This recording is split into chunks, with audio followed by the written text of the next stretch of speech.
Good evening, everybody. We are going to begin, and we're going to turn to hymn 342 and sing the first and last verses of Rock of Ages, Cleft for Me. Let's stand as we sing together.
Thank you very much. You may be seated. Thank you, John, for coming up here and playing for me.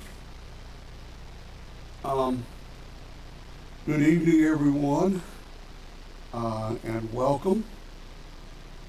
We are, I'm looking here at the announcements for the rest of the week, and the only one that I see is for tomorrow evening, tomorrow morning and tomorrow evening. 10 a.m. the Senior Fellowship meets tomorrow morning, and then at 7 tomorrow night the Circle of Joy meets. And then the upcoming stuff. This coming Sunday, we sent the email out to the parents, and there are posters up around the church reminding families that the only organized children's thing we will be having Sunday morning is Crystal and the Munchkins back there. The other children's church groups and all will be in here with their parents, and we will be worshiping as a family Sunday. That is our tradition on Mother's Day and Father's Day for the kids to be a part of the worship service. So be reminded of that, and as is our custom, there will be no evening worship Sunday, it being Father's Day. So please remember that.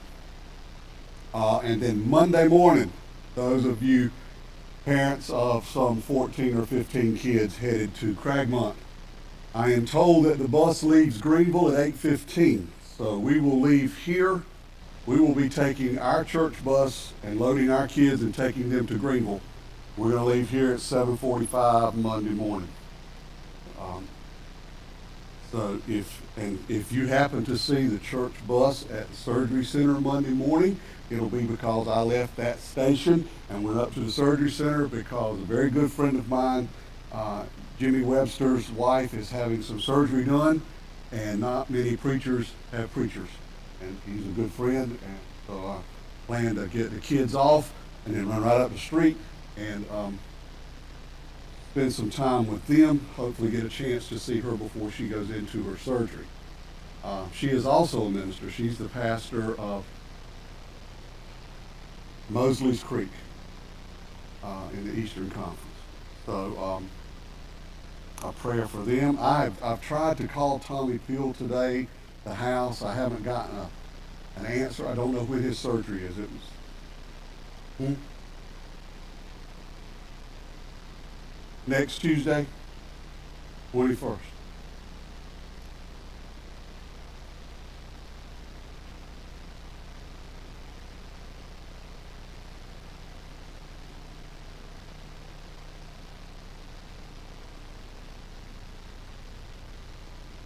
Somebody else has got surgery. Trying to remember. Dorman's surgery is next Wednesday, as far as going in and putting stents in to try to relieve that kidney stone. That is next Wednesday. What else is on my calendar, Thelma, that I forgot? I'm trying to remember. We were talking about it this morning. I think that's it. I know that there's a lot going on next Tuesday. Um, but I think that's it. But pray for our kids that'll be traveling Monday and so on. Please, if you have not, and there's a bunch that have, so you'll be hearing from Adam soon. But if you have not yet signed up to be a worker for VBS and would like to, he needs to know. You need to get your name on that list so that this is his first go round. So we've still got our people kind of shepherding him through. This is what you do. This is when we need to do it, and so on. But he's getting his baptism of VBS this year. So please sign up for that. Any other announcements that I'm missing? I'm looking around. I have a couple more to share. Out there on the gallery, you'll find a sheet that looks like this. It's beautiful. And on the back, it's even prettier. And they're pretty because I did them, and I was real proud of myself. But this is the bulletin insert that's going to be in this coming Sunday's bulletin, advertising the Praise Team's Patriotic Musical, which will be fourth Sunday night, June 26th at 6 p.m. here at the church. It's a community event. If you would take all of these you would like, there's a lot out there. If you want to take some to another church, I plan to have them at both Robertson's Chapel and Barrett Presbyterian, and I'll also get some to Rehoboth. But if you would like to put some up where you eat, or just leave one beside a cash register or wherever where you go, do that. Take 2 or 3 or 4 or 5. You're welcome to them. But any veteran that you see, encourage them to come. This night is for them, and we will be honoring them on Sunday night, the 26th.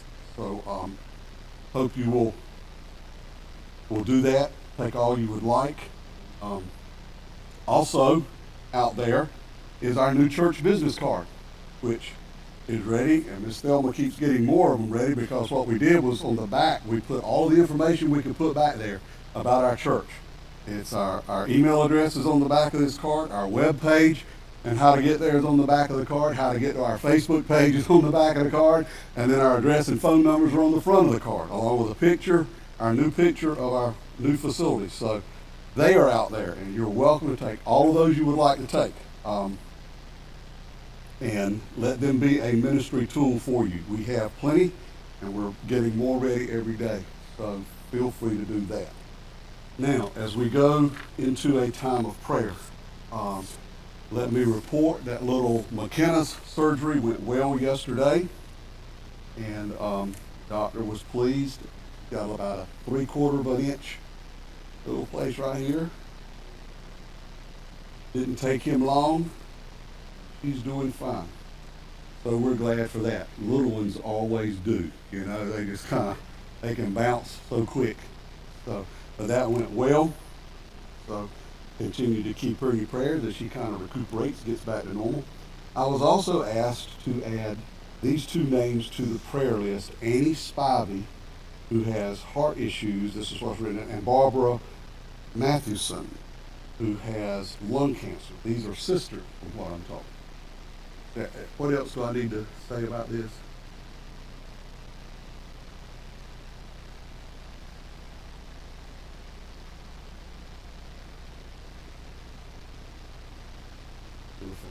Okay. And today's your birthday. No, yesterday. Okay, she was 14 yesterday.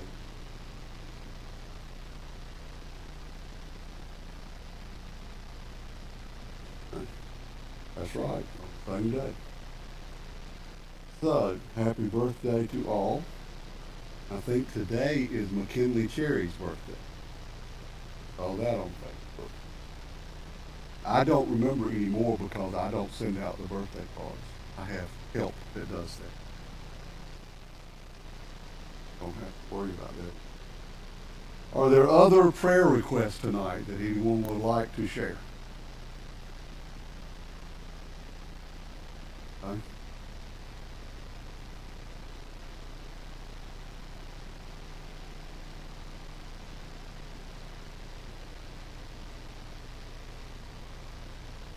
Okay. Good.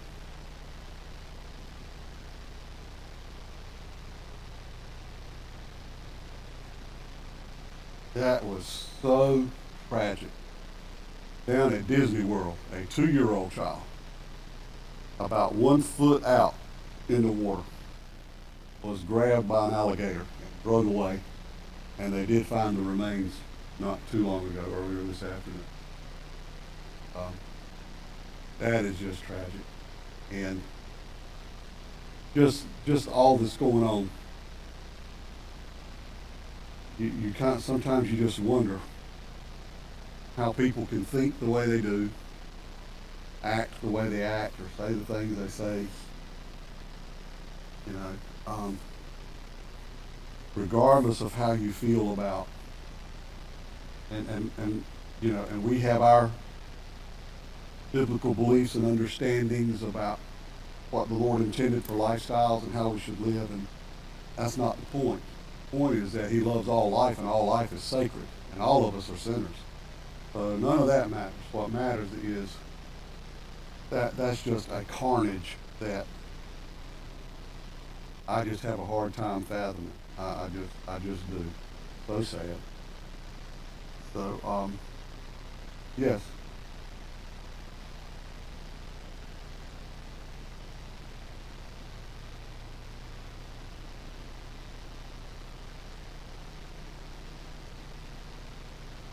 Yes, it's been all over. My little phone has been pinging on those messenger things on Facebook. I finally had to unping it so it wouldn't vibrate out of my pocket. But yeah, she did get a good. Katie's mom got a good report. So everybody there is extremely happy. Yes,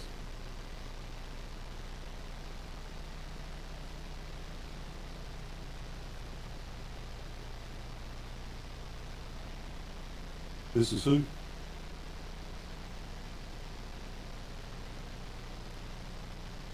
Nora, Noah, Noah Ray, Bonds.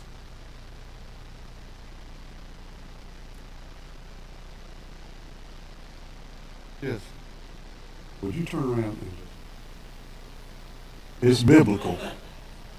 It's biblical. It says you can lay hands on people. It don't say nothing in the Bible about with what degree of force. It says you can lay hands on them and pray for them. I'll pray, you lay hands.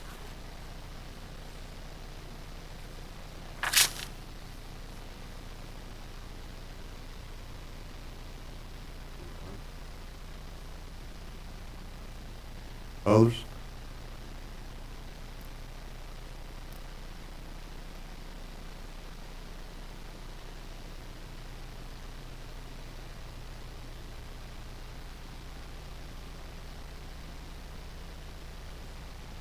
That's kind of what I'm scared of when you get right down to it with all this. I think Ribeiro's I think they're inventing tests to run now. Okay. Anyone else? Someone else over here?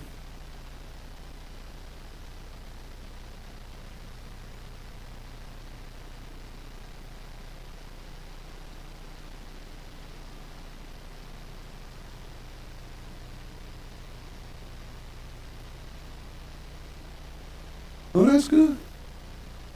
I'm glad. Well, it's kind of nice to see you sitting over there. I ain't gonna say the same for Robert Lee, but it's nice to see you sitting over. I know he's been right by your side. You know, sometimes we don't realize how fragile and just how quick life gets away from us until it really just starts hitting you.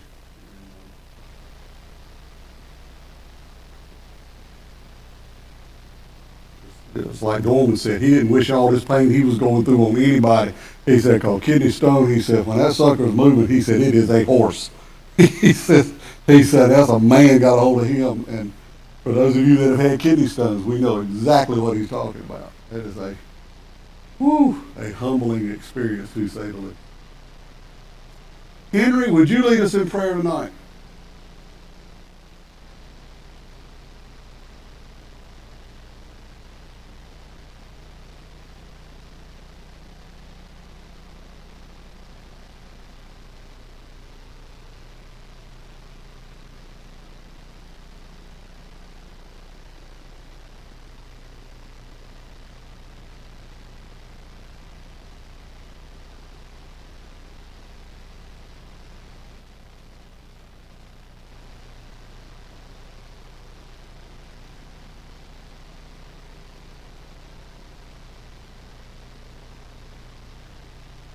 Amen. Y'all have been so proud of Henry Monday night. He was up here and had his coat and his tie on. There was 146 men sitting out in this congregation, and most of which were uglier than Henry, and he still did a good job. I mean, there was some, if you stand up here, I don't know how you could do that. I mean, there were some ugly men sitting out there Monday night. Have you ever seen so many hairless men in all your life? Y'all don't forget now to get your chances on the ditty bag and the tool bag. Now, you can still buy chances on this, but it's one of these that's going to get that, okay? Because these are all for that. So, just thought I'd share that. But we're going to draw for that Sunday morning, and you can buy a ticket right on up till 10 o'clock till Sunday school gets going. But after that, they're going to be getting ready for the drawing. Okay. I am excited about the rest of the summer because of this study. About a year or so ago, we opened up this book and did a lengthy study. And at the end of it, we made a covenant as to what being a church member meant. And I didn't ask anybody to go back and review. I didn't want you to. But this new book is a direct sequel to the book I Am a Church Member.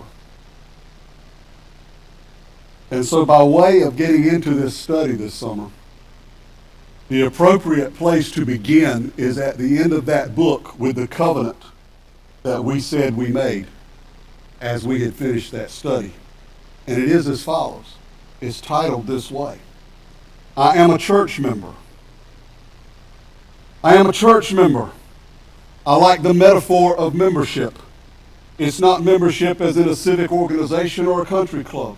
It's the kind of membership given to us in 1 Corinthians 12:27. Now you are the body of Christ and individual members of it. And because I am a member of the body of Christ, I must be a functioning member, whether I am an eye or an ear or a hand. And as a functioning member, I will give, I will serve, I will minister, I will evangelize, I will study, I will seek to be a blessing to others. I will remember that if one member suffers, all the members suffer with it. If one member is honored, all the members rejoice with it. 1 Corinthians 12:26. I am a church member. I will seek to be a source of unity in the church. I know there are no perfect pastors, staff, or other church members, but neither am I. I will not be a source of gossip or dissension. One of the greatest contributions that I can make is to do all that I can in God's power to help keep the church in unity for the sake of the gospel. I am a church member. I will not let my church be about my preferences and my desires, because that is self-serving. I am in this church to serve others and to serve Jesus Christ. My Savior went to a cross for me. And I can deal with any inconvenience in matters that are just not my preferences or style because he did. I am a church member. I will pray for my pastor every day. His work is never ending. His days are filled with constant demands for his time, with the need to prepare sermons, with those who are rejoicing in births and those who are traveling through the valley of the shadow of death, with critics, with hurts, and with hopes of others, and with the need to be a husband and a father. My pastor cannot serve our church in his own power, so I will pray for God's strength for him and his family every day. I am a church member. I will lead my family to be good members of this church as well. We will pray together for our church. We will worship together in our church. We will serve together in our church. And we will ask Christ to help us fall deeper in love with this church because he gave his life for this church. I am a church member. This membership is a gift. When I received the free gift of salvation through Jesus Christ, I became a part of the body of Christ. I soon thereafter identified with the local body and was baptized. And now I am humbled and honored to serve and to love others in our church. I pray that I will never take my membership for granted, but see it as a gift and as an opportunity to serve others and to be a part of something so much greater than any one person or member. I am a church member, and I thank God that I am. That is where we ended.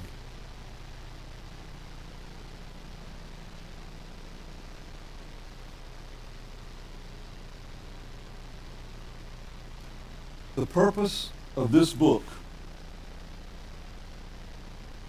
is to move from the I am a church member to the I will be a church member.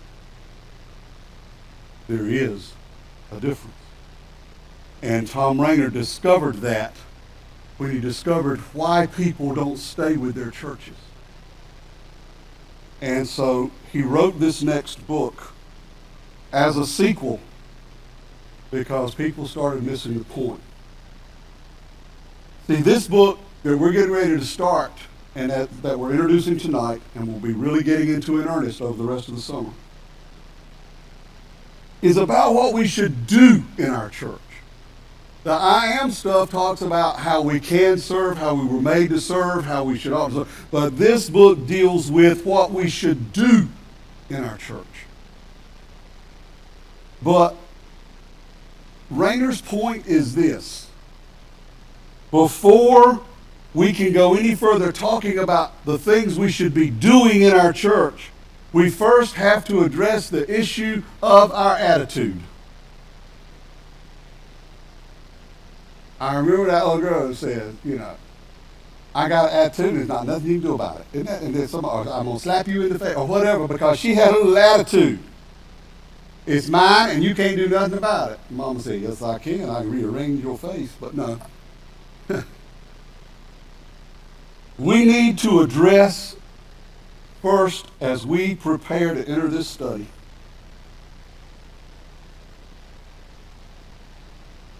our attitude in the church.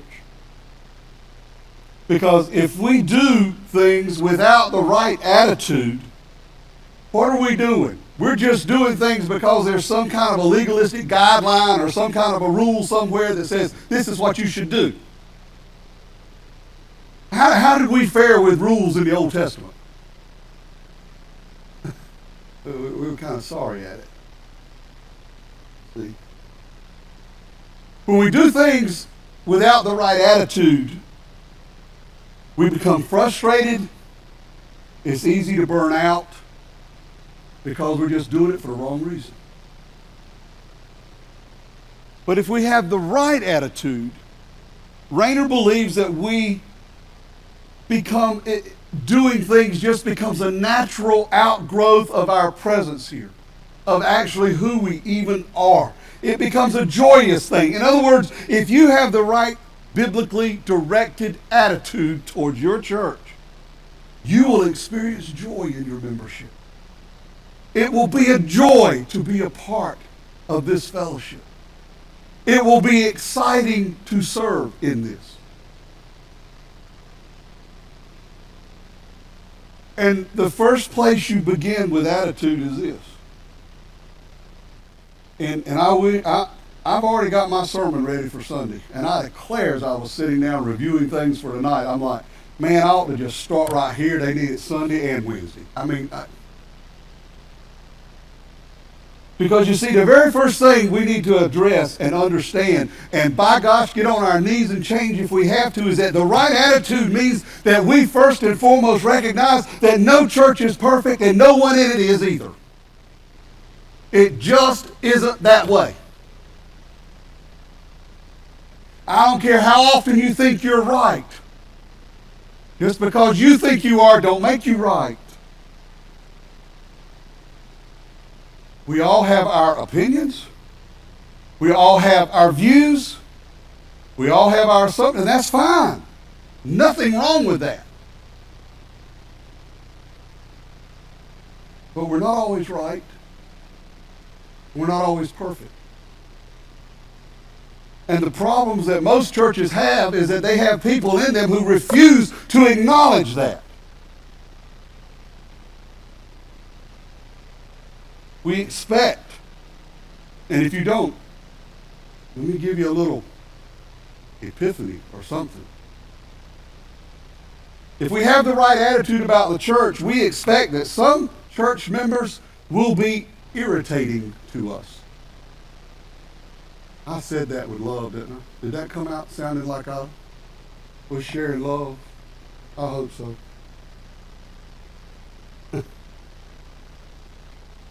And if you have not experienced that, if some of you that are still new, just in case you haven't encountered somebody that irritates you, see me after church. I'll introduce you to somebody. I'm sure I can find somebody that'll irritate you before you leave. No.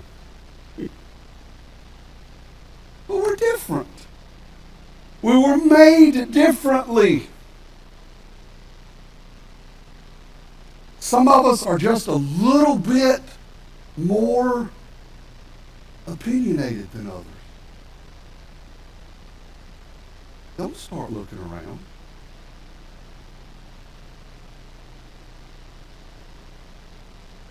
And if we also have the right kind of an attitude about our church and our membership to the church, we acknowledge that no pastor or church staff member or teacher or committee member or youth worker is perfect.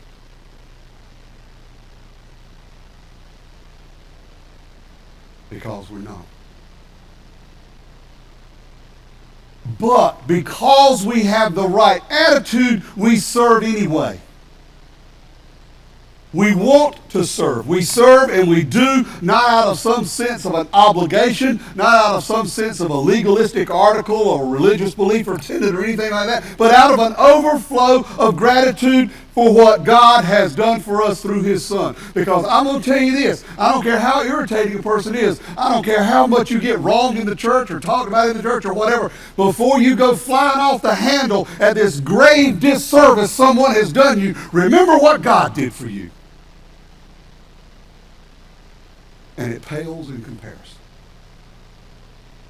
Because He gave His Son, who died for you. So, the long and short of that is you can irritate me an awful lot. And you just like water on my duck's back.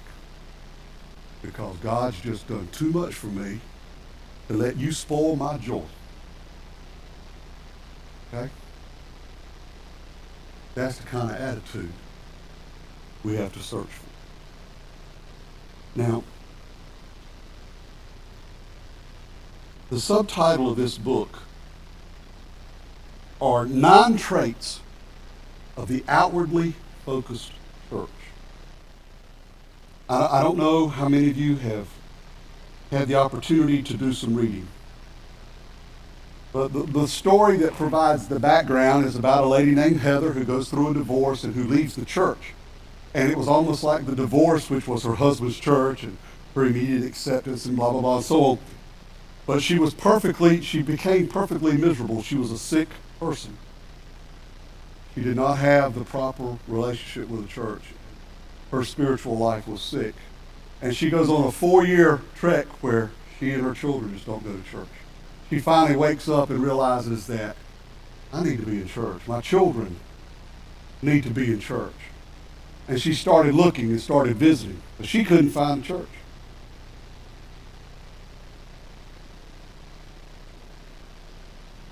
This book begins talking about the things that run people away and why they never come back to a church. That's a good place to start. Before we talk about I will be, instead of am, I will be doing things, I will do things. Let's first of all recognize the things that we're either doing or not doing that are keeping people away and why people don't come back. That's sort of where we start with this. She handed this blog to the pastor and his wife that came to visit her from a church that she had visited. And she was very honest with him. She says, you know, of all the churches I've visited, you're the best one, but there's still too many problems with you that I don't, you know.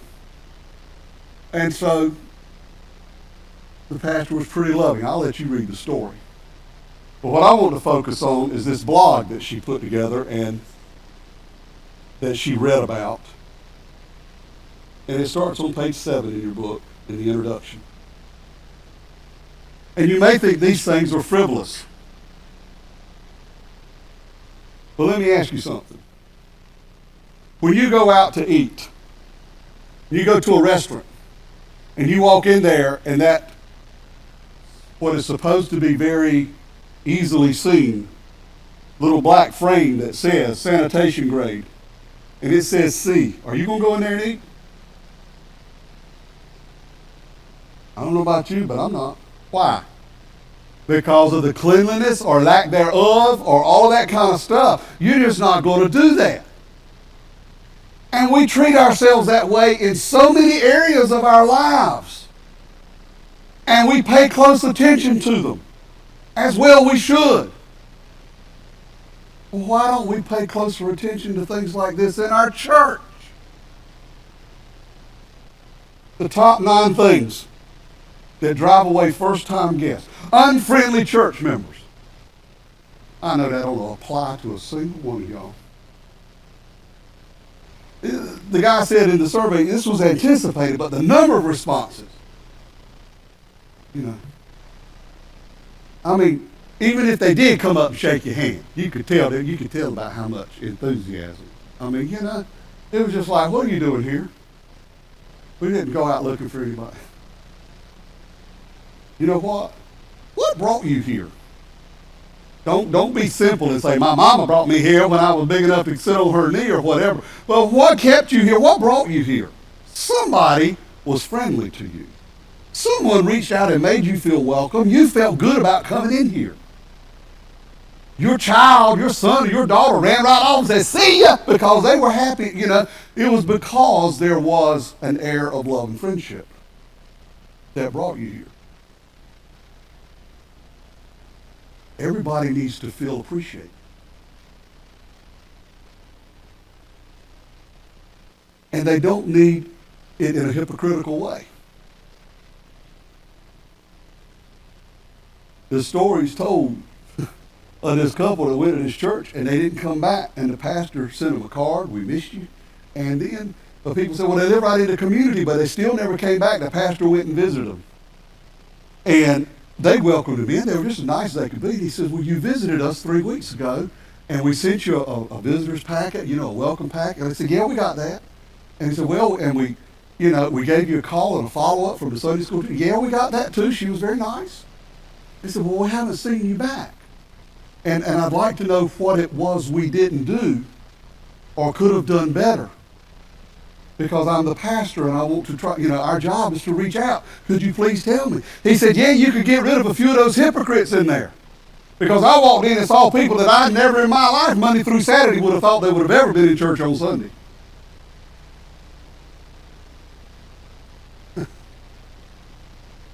There wasn't a lot the pastor could say, except to remind him that this is a place for sinners. It's not a haven for saints.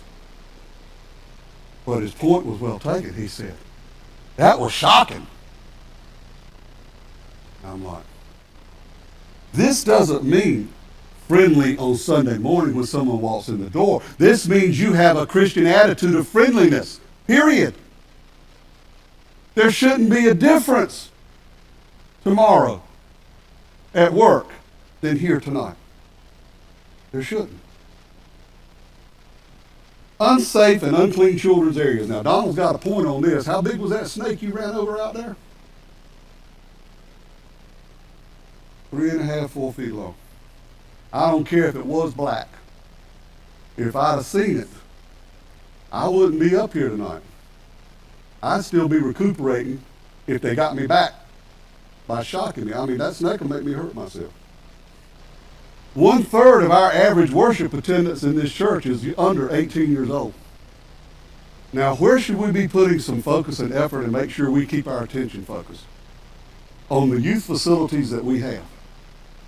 And I know it is not an inexpensive thing to do.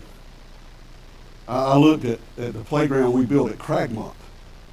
And I keep looking at it every time I go to Cragmont. I said, now somebody please show me where $88,000 is out there, and then 4 little things out there, I'm like, who'd be sure? But by the time we had to dig out all this stuff and put in all this stuff and then put in some more stuff and all this. But parents bring their children here because they want to feel like it's a safe environment. And we can't keep everybody 100% safe. But do we have a system in place that makes sure none of those kids are out there wobbling on those toys and all without some supervision? Do we make sure that that playground is clean as well as supervised? I know what it's like to walk out there and find all the blue cups and plates and stuff that the kids leave because they love to eat outside and that's all that kind of stuff, but there could be other things that get left. So we need to be as safe as we can. It is something that we just don't give much thought to until a child gets hurt. And then we're like, where did we mess up? No place to get information. People were picking on us because we were putting all these signs up in our hallways and by our doors and things.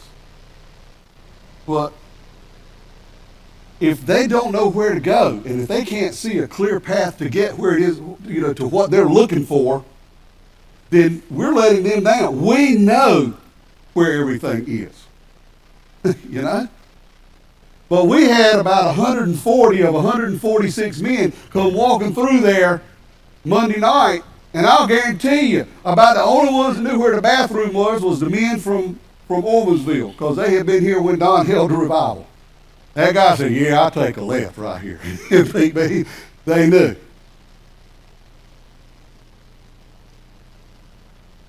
But it says in this survey here that if they can't find where they're going, you've got a 50% chance that they're not going to come back. That's why we worked hard on a simple layout. We just got like one hallway going down, another hallway going down, and we've tried to get our signs up so that everybody can see what is in which direction. And we struggled whether to put them on the wall or hang them down from the ceiling. And somebody said, don't hang them down from the ceiling because that don't look good. Well, what are you going for, aesthetics or people knowing where they're going? I mean, you're going for both. You want the place to look good. Sure we do. But we want people to be able to see things. And this signage, guests still need it. And we've got to put it up. We've worked hard on our website, but we're in a day of social media. We're in a day and a culture of social media. And people look for churches online. I know you find that, some of you would find that hard to believe. I did, but this survey really cracked me. I mean, I went and looked this sucker up, looked at one of Tom Rainer's other books, High Expectations, and got into the in-depth stuff of some of this material here, and I'm like, man, people, the percentage of people that rely on this thing. I think the most common phrase in the world today is what? 2 words. Google it.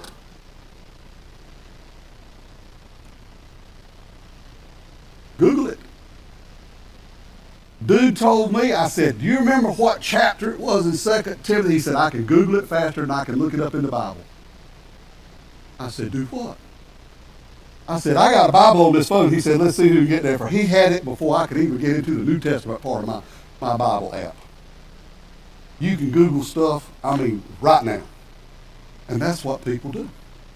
And if we don't have an appealing opportunity to come to this church. Now, I like the beginning of our webpage. I think it looks nice. We're still not to the point where we're keeping it as up to date and as flashy as we could. And there's only a couple of people that are authorized at this point and know how to use it. And But we're getting there. And it's got to be something that's important to us because that's where they're going to look for information. Adam will be posting more and more stuff about the youth on the webpage because he knows that's the easiest place to go find it. And then there's the insider church language. I like that. And we've got rooms like that, you know. Go on, oh, we're going to meet in the children's church room. Now, what good does that do to Terry and Esther on their first Sunday here? Oh, well, we're supposed to go to the Sunday school class that's the children's church room. Well, that helped them a whole lot, didn't it? But we talk in that lingo because we know all that stuff. Well, just head on down to Miss Shirley's class. Well, what good does that do me when, number one, I don't know who Shirley is, and the second thing is I don't know where her class is. And this helped me with the bulletin thing, you know, the bulletin blooper. The WMU will meet in the CLC in the room where the GAs usually meet. Half our church members wouldn't know where that is, much less visitors. So we have to be careful how we talk. That's why one of the best ways to begin a phrase, if we're going to be a doing church member with the right attitude, is let me take you. Or please come with me.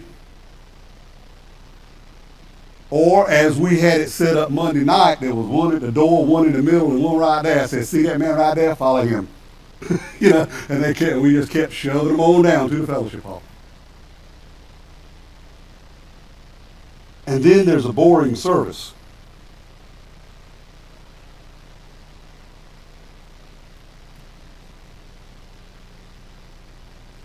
I wasn't surprised that this item was there, but I have to agree with Rainer. I'm surprised that it was number 7 and not up higher.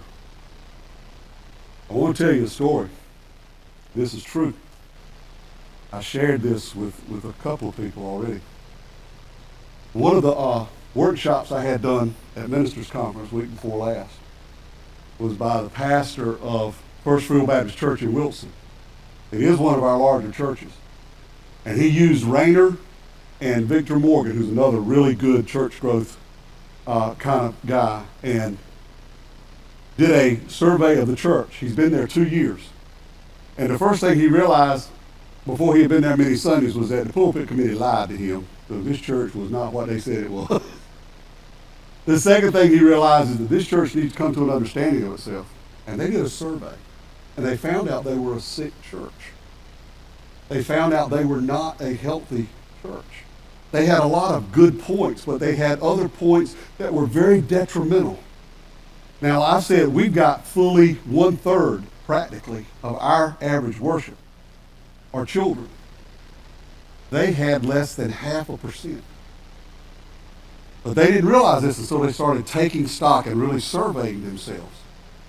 And then he realized, and see, when you can fill this out on paper, not put your name on it, just turn it in, and the committee looks at it, you feel safe in saying what you want to say and putting your feelings down. And his greatest surprise,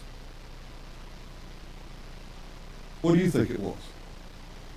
What is it about your church? What is it about your church service that if you could change more than anything else, what would you change? Who just said it? Music. They were so tired of the hymn books and the boring music, they didn't know what to do.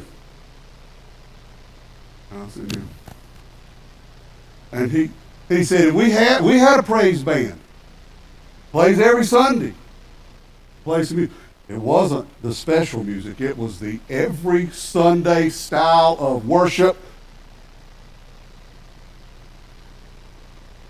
As one lady, he said, wrote on her form under comments, I drive 48 minutes to work every day, not 45. She drives 48 minutes to work every day.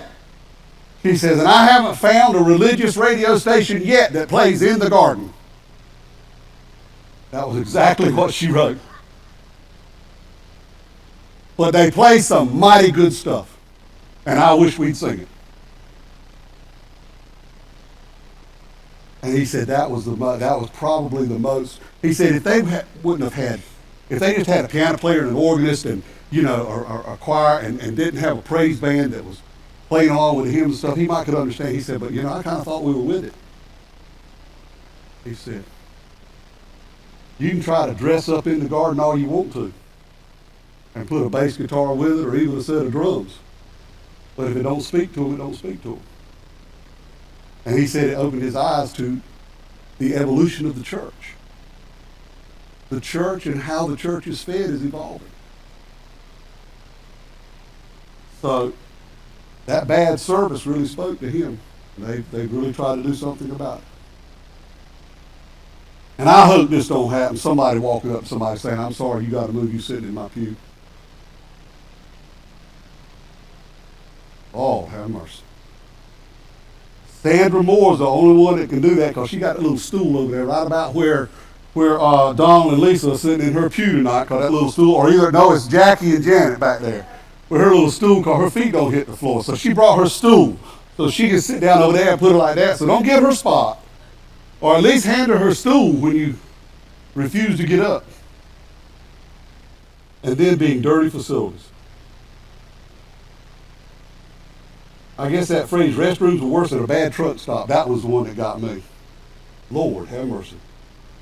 And then the person said the pews had more stains than a Tide commercial. We won't tolerate these things in our homes. We wouldn't think of it. We won't tolerate them in places of business where we conduct our business. We certainly won't tolerate it in our restaurants or where we would eat. But yet, it's just kind of a whoo in the church. This is your spiritual home.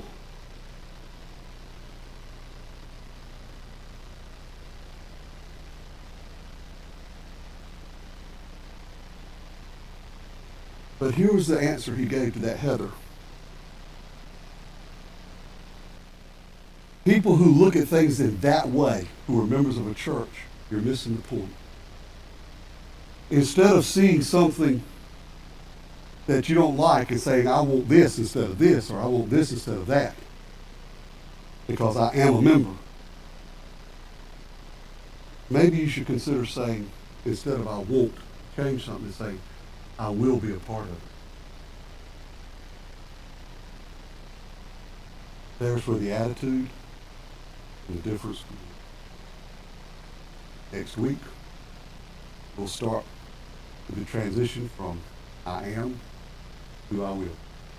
Thank you for coming. I hope I've intrigued you enough to read some of this, and I think you'll enjoy it if you do. I'll tell you that the biggest thing that speaks to me so far in this is just the pettiness that it exposes of as human beings. I said, everybody stand, we're going to dismiss, we're going to pray. I'm going to quit. I'm going to quit because the praise team's going to sing and the deacons are going to meet and all kinds of stuff going on tonight after we say amen. So thank you for coming. If you didn't get a book, get one. If you got $5, give it. If not, write a check Sunday or something. And if you have not had I Am a Church Member and haven't read it, take it. Those are free. We put about 20 of them out there too. Just take that. That's great reading to get you ready for this. Thank you for being here tonight. Paul, would you dismiss us, please?